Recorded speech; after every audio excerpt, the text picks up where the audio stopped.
Els zombis no s'han deixat veure avui pel rodatge de Rec 3. Sí que hi havia, en canvi, molts periodistes concentrats a no perdre's cap detall del que feien els protagonistes del nou film, Clara i Coldo, encarnats per Leticia Dolera i Diego Martín. Precisament gravar-ho tot és una de les obsessions a les dues pel·lícules anteriors, i això a Rec Genesis no canviarà.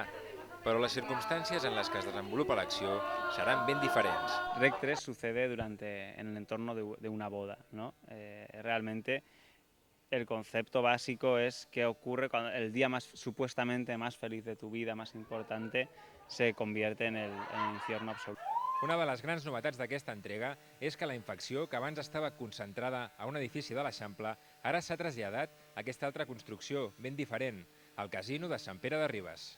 Aquest escenari permet incorporar una altra novetat.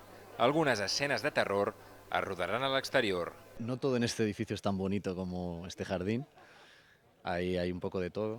El càtering, els músics i els nens corrent amunt i avall fan presagiar que serà una boda perfecta. Però ni els convidats, ni els nuvis, ni els espectadors són conscients de la por que hauran de passar.